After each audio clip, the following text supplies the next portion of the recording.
Hello dear students, welcome back प्राचर chemistry classes. आज का वीडियो बहुत ही अमेजिंग एंड बहुत ही अलग है। हमारे आसपास डे टू डे लाइफ में बहुत सी ऐसी चीज़ें मिलती हैं जो कि केमिस्ट्री से रिलेटेड होती हैं। केमिस्ट्री एक बहुत ही इंटरेस्टिंग ब्रांच है जो हर जगह प्रेजेंट है। आज का सेशन बहुत ही इंटरेस्टिंग है बिकॉज हम बात करने वाले हैं केमिस्ट्री के कुछ सुपर अमेजिंग फैक्ट्स की। हो सकता है आपको पहले से पता हो या हो सकता है कि आपके लिए बिल्कुल न्यू हो। So let's start. Facts number 1। आप सभी पीरियोडिक टेबल के बारे में तो जानते ही हैं। पीरियोडिक टेबल एक ऐसा टेबल है जिसमें एलिमेंट्स को अरेंज किया जाता है। जब भी केमिस्ट्री की बात आती है तो दिमाग में क्या आता है? सबसे पहले पीरियोडिक टेबल आती है। पीरियोडिक टेबल में जितने भी एलिमेंट्स हैं उनको सिस्टमैटिकली अरेंज किया हुआ है और इसमें बहुत से साइंटिस्ट ने अपना योगदान दिया। मेंडलीफ, मूजले, ऑफबॉ, so many scientist are contributed. But क्या आपको पता है कि जे जो है वो ओनली अल्फाबेट है जो कि पीरियोडिक टेबल में प्रेजेंट नहीं है। J is not present in periodic table. And now move on second fact. Oxygen. Oxygen क्या है? कलरलेस है। कलरलेस गैस है ऑक्सीजन। लेकिन क्या आपको पता है कि जब ये लिक्विड फॉर्म में या सॉलिड फॉर्म में होती है तो इसका कलर ब्लू हो जाता है। गैस फॉर्म में ये कलरलेस होती है बट सॉलिड और लिक्विड फॉर्म में ये ब्लू होती है। Next fact number 3।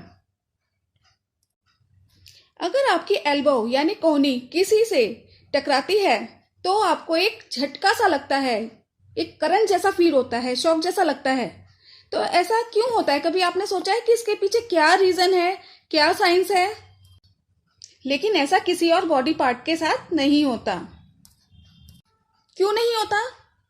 ये सिर्फ एल्बो में ही क्यों होता है? ये तब होता है जब आपकी कोई नर्व किसी चीज से टकराती है। हड्डियों के बोन्स के टकराने से ऐसा नहीं होता है। ऐसा सिर्फ नर्व्स के टकराने से ही होता है। क्योंकि नर्व्स क्या करती है? नर्व्स इलेक्ट्रिक पल्स के थ्रू अपने सिग्नल्स को ट्रांसफर करती है। अल्नर नर्व जो है हमारी बॉडी की लॉन्गेस्ट नर्व है। इसे प्रोटेक्ट करने के लिए कोई नर्व नहीं होती है। जब कोई नर्व या एल्बो हिट होती है तो इसी नर्व को हिट करते हैं जिसकी वजह से करंट महसूस होता है ना? Amazing fact.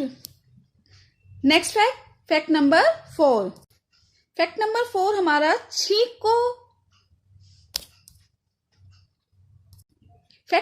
हमारा छींक से रिलेटेड है। कभी आपने छींक के टाइम नोज को बंद करने की कोशिश की है? बंद करने की कोशिश नहीं करना, क्योंकि छींकते टाइम हवा हमारे नेजल कैनाल से 4.5 मीटर पर सेकंड की स्पीड से बाहर निकलती है। और अगर आपने इसका रास्ता रोकने की कोशिश करी, यानी कि माउथ और नोज अगर बंद करने की कोशिश करी, तो यह ईयर के थ्रू बाहर निकलने की कोशिश करेगी, जिसकी वजह से ईयर ड्रम्स डैमेज हो सकते हैं। इसलिए कभी भी छींक को रोकने की कोशिश नहीं करनी चाहिए। Next fact number 5। 6 मंथ के कम एज के बच्चे को कभी भी पानी नहीं पिलाना चाहिए। एक हेल्दी एडल्ट में अप्रॉक्स 55 to 60% वाटर होता है, बट चिल्ड्रन में 75% वाटर होता है। उस समय बच्चे की बॉडी मैच्योर नहीं हो पाती है। इसलिए अगर हम बेबीज को एक्स्ट्रा वाटर देते हैं तो वो उनके ब्लड स्ट्रीम में चला जाएगा और साल्ट की कंसंट्रेशन को डाइल्यूट यानी कि पतला करने लगता है। अगर सॉल्ट कंसंट्रेशन मिनिमम रिक्वायरमेंट से कम हो जाता है तो हमारी सेल्स इस वाटर को एब्सॉर्ब करने स्टार्ट कर देती है और उनके बॉडी में स्वेलिंग स्टार्ट हो जाएगी। अगर हम उनको एक्स्ट्रा वाटर दे देंगे तो ये प्रॉब्लम हो जाएगी। इसे मेडिकल साइंस में, मेडिकल टर्म में हाइपोनीमिया कहते हैं। फैक्ट नंबर 6, क्या आपको पता है जो हमारे दिमाग है उसमें कितना वाटर होता है? Brain consist of 78% water. इतनी जल्दी हमारे दिमाग में किसी भी क्वेश्चन का आंसर क्यों नहीं आता है? क्योंकि ब्रेन में क्या है, 78% पानी से वो भरा हुआ है। कहते हैं ना कि दिमाग में भूसा भरा हुआ है, जबकि भूसा नहीं, वो पानी भरा हुआ होता है। 78% वाटर हमारे दिमाग में प्रेजेंट होता है। नाउ नेक्स्ट फैक्ट नंबर 7, जो एयर बैग्स होते हैं कार्स वगैरह में, जो गाड़ियों में लगे होते हैं, उनमें कौन सी गैस होती है? गैस से पहले यूज एक सब्सटेंस होता है सोडियम एजाइड। बंद बैग में सोडियम एजाइड होता है। जैसे ही जर्क लगा या टक्कर हुई तो सोडियम एजाइड को एनर्जी मिल जाती है, जिससे वो डिसोशिएट होकर नाइट्रोजन गैस बनाएगी, जिससे आपका एयर बैग भर जाएगा। तो ये केमिस्ट्री इसके एयर बैग के पीछे होती है। This is chemistry behind of air bag. Sodium azide is highly toxic, but air bag में जाने पर ये save your life. So chemistry is everywhere. Next fact number 8, क्या आपको मालूम है Apple produces ethylene gas C2H4। Apple produce करते हैं इथाइलिन गैस, जो कि रैपनिंग में बहुत ज्यादा हेल्प करती है। यानी कि जो कच्चे फल हैं, सब्जियां हैं, उनको पकाने में बहुत हेल्प करती है।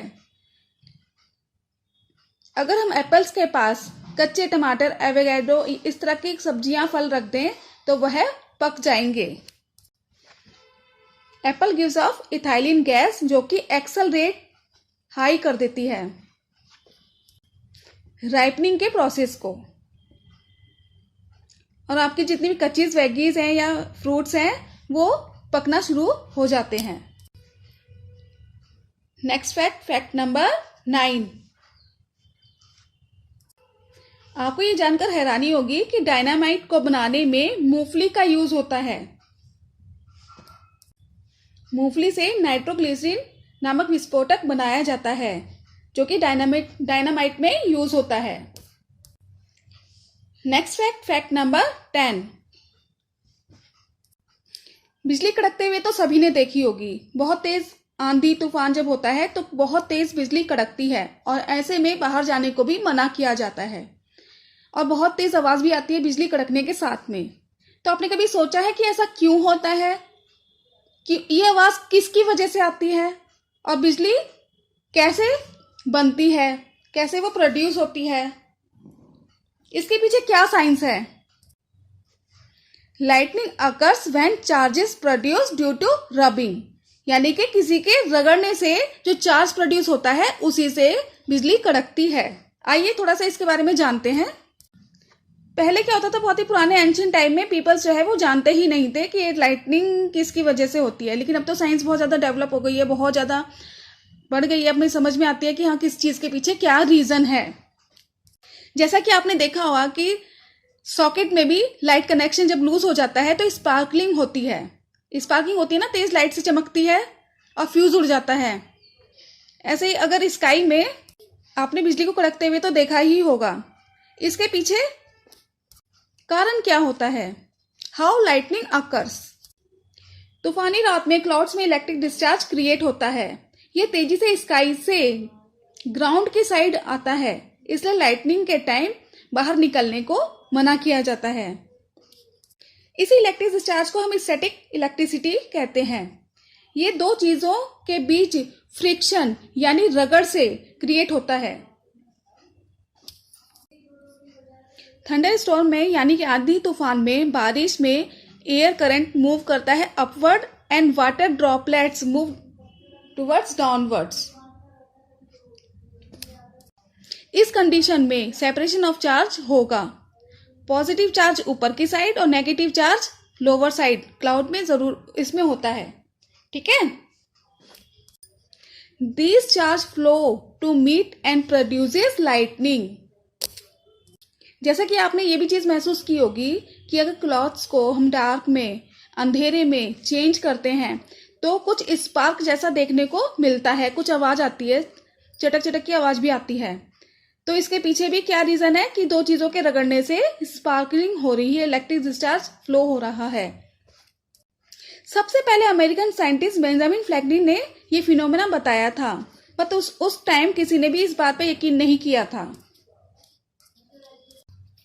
क्लाउड्स के नीचे नेगेटिव चार्ज और ग्राउंड के नीचे पॉजिटिव चार्ज की साइड अट्रैक्ट होता है तो लाइटनिंग होती है। जमीन पर गिरने वाली बिजली 27,000 डिग्री सेल्सियस तक गर्म होती है।